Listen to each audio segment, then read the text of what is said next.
हर हर महादेव दोस्तों, आपके अपने चैनल शिव धार्मिक में आपका बहुत बहुत स्वागत है। भगवान भोलेनाथ की कृपा आप पर और आपके परिवार पर सदा सर्वदा बनी रहे। दोस्तों, आज की वीडियो में हम सुनेंगे कार्तिक मास की पौराणिक कथा। एक नगर में एक ब्राह्मण दंपत्ति रहते थे। वे दोनों प्रतिदिन 7 कोस दूर गंगा और यमुना नदी में स्नान करने जाते थे। इतनी दूर आने जाने से ब्राह्मण की पत्नी थक जाती थी।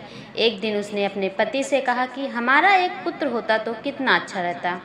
पुत्र के बहू आती तो हमें घर वापस जाने पर खाना बना हुआ मिलता और बहू घर का काम भी कर देती। अपनी पत्नी की बात सुनकर ब्राह्मण ने कहा कि तूने बात तो सही कही है, चल मैं तेरे लिए बहू ला ही देता हूँ। ब्राह्मण ने कहा कि एक पोटली में आटा डाल और कुछ मोहरे रख दे। ब्राह्मण के कहे अनुसार उसने पोटली बांध दी। पोटली लेकर ब्राह्मण चला गया। ब्राह्मण सफर के दौरान यमुना के किनारे बहुत ही सुंदर लड़कियां दिखाई दी। वे रेत पर घर बनाकर खेल रही थी। उनमें से एक लड़की ने कहा कि मैं अपना घर नहीं बिगाड़ूंगी, मुझे तो रहने के लिए ये घर चाहिए। लड़की की बात सुनकर ब्राह्मण मन ही मन सोचने लगा कि बहू बनाने के लिए यही लड़की उचित है। जब वह लड़की जाने लगी तो ब्राह्मण भी उसके पीछे पीछे उसके घर तक चला गया। वहां जाकर ब्राह्मण ने उस लड़की से कहा, बेटी, कार्तिक मास चल रहा है, इसलिए मैं किसी के घर खाना नहीं खाता। मैं अपने साथ आटा लेकर आया हूँ। तुम अपनी माता से पूछो कि क्या वह मेरे लिए आटा छानकर 4 रोटी बना देगी। यदि वह मेरा आटा छानकर रोटी बनाएगी तो ही मैं रोटी खा लूँगा। लड़की ने जाकर अपनी माँ को ये सारी बात बताई। माँ ने कहा, उचित है, जाकर ब्राह्मण देव से कह दो कि वह अपना आटा दे, मैं रोटी बना दूंगी। जब वह आटा छानने लगी तो आटे में से मोहरें निकली। वह सोचने लगी कि जिसके आटे में इतनी मोहरें हैं उसके घर में कितनी मोहरें होंगी। जब ब्राह्मण खाना खाने बैठा तो लड़की की माँ ने उस ब्राह्मण से पूछा, क्या आपका कोई लड़का है और क्या आप उस लड़के की सगाई करने जा रहे हैं।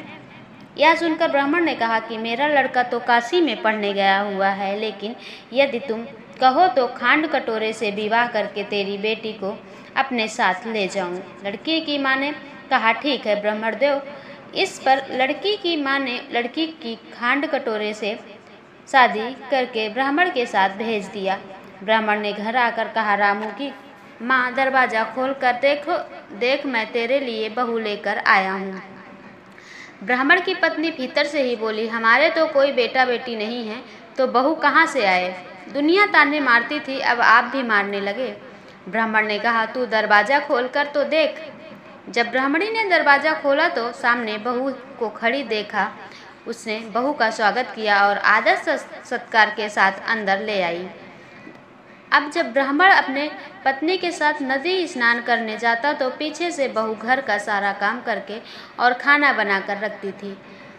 वह उनके कपड़े धोती और रात को हाथ पैर भी दबाती थी। इस तरह बहुत दिन बीत गए। ब्राह्मणी ने अपनी बहू से कहा कि बहू, कभी भी चूल्हे की आग मत बुझने देना और मटके का पानी खत्म मत होने देना। परंतु एक दिन चूल्हे की आग बुझ गई। यह देखकर बहू घबरा गई और भागी भागी अपनी पड़ोसन के पास गई और कहा कि मेरे चूल्हे की आग बुझ गई है, मुझे थोड़ी आग चाहिए। मेरे सास ससुर सुबह 5 बजे से गए हैं, वह थके हुए घर आएंगे, इसलिए मुझे उनके लिए खाना बनाना है। यह सुनकर पड़ोसन ने कहा कि तू तो बावली है, तुझे यह दोनों मिलकर पागल बना रहे हैं। उनके कोई पुत्र नहीं है, ये निसंतान है। बहू ने कहा, नहीं ऐसा मत बोलो, इनका बेटा तो बनारस काशी में पढ़ने गया है। इस पर पड़ोसन ने कहा कि यह तुझे झूठ बोलकर लाए हैं, मेरी बात सच मान, इनके कोई बेटा नहीं है। अब बहू पड़ोसन की बातों में आ गई और कहने लगी कि अब आप ही बताओ मैं क्या करूं। पड़ोसन ने कहा कि करना क्या है, जब तुम्हारे सास ससुर आए तो जली हुई रोटियां बना कर देना और बिना नमक की दाल बना कर देना। खीर की कड़छी दाल में और दाल की कड़छी खीर में डाल देना। पड़ोसन ने उसे अच्छे से सिखा पढ़ा दिया। फिर जब उसके सास ससुर घर आए तो उसने न तो उनका आदर सत्कार किया, न ही उनके कपड़े धोए। जब उसने सास ससुर को खाना दिया तो सास बोली, बहू आज यह रोटियां जली हुई क्यों हैं और दाल भी अलूनी है। तब बहू ने पलट कर कहा कि एक दिन ऐसा खाना खा लोगे तो कुछ बिगड़ नहीं जाएगा तुम्हारा। सास ससुर को खरी खोटी सुनाकर वह फिर से पड़ोसन के पास गई और बोली कि अब आगे क्या करना है। पड़ोसन ने कहा कि अब तुम सातों कोठों की चाबी मांग लेना। अगले दिन जब भी स्नान करने के लिए जाने लगे तो बहू अड़ गई कि मुझे तो सातों कोठों की चाबी चाहिए। तब ससुर ने कहा कि इसे चाबी दे दो।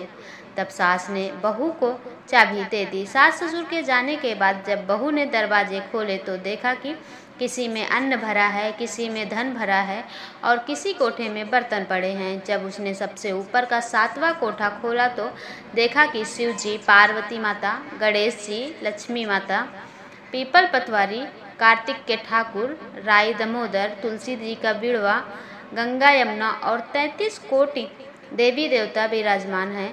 वहीं पर एक लड़का चंदन की चौकी पर बैठा माला जप रहा है। यह सब देखकर उसने लड़के से पूछा कि तुम कौन हो। तब लड़का बोला कि मैं तेरा पति हूँ, अभी दरवाज़ा बंद कर दे, जब मेरे माता पिता आएंगे तब दरवाज़ा खोलना। यह सब देखकर बहू बहुत खुश हुई और 16 श्रृंगार कर सुंदर वस्त्र पहनकर अपने सास ससुर का इंतजार करने लगी। उसने अपने सास ससुर के लिए अच्छे अच्छे पकवान बनाए।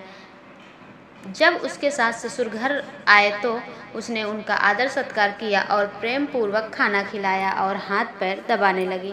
पैर दबाते दबाते बहू ने कहा कि माँ, आप इतनी दूर गंगा यमुना स्नान के लिए जाती हो तो आप थक जाती हो, इसलिए आप घर पर ही स्नान क्यों नहीं करती हो। यह सुनकर सास कहने लगी कि बेटी, गंगा यमुना घर पर तो नहीं बहती है ना। तब उसने कहा, हाँ माँ, बहती है, चलो मैं आपको दिखाती हूँ।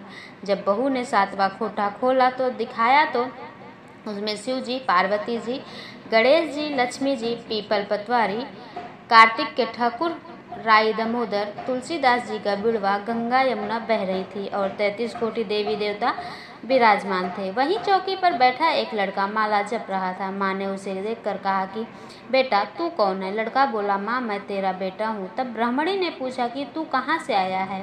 लड़के ने जवाब दिया कि मुझे कार्तिक देव ने भेजा है। माँ ने कहा, बेटा, यह संसार कैसे मानेगा कि तू मेरा बेटा है।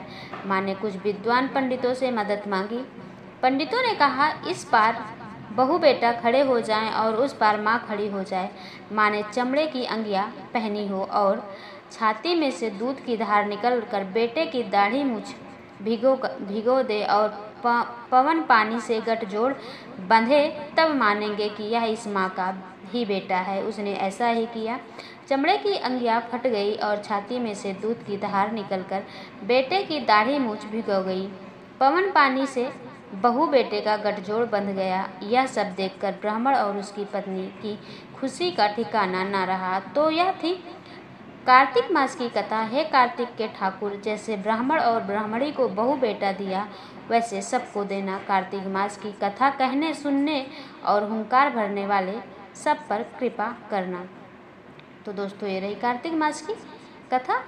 आपको पसंद आई हो, ऐसे ही वीडियो देखनी आपको पसंद हो तो चैनल को सब्सक्राइब करके बेल आइकन को प्रेस कर दें। इससे ये होगा कि इस चैनल पर अपलोड होने वाली वीडियो की नोटिफिकेशन आपको सही समय पर प्राप्त होगी। मिलती हूँ मैं अगले वीडियो में अगली जानकारी के साथ। तब तक के लिए नमस्कार।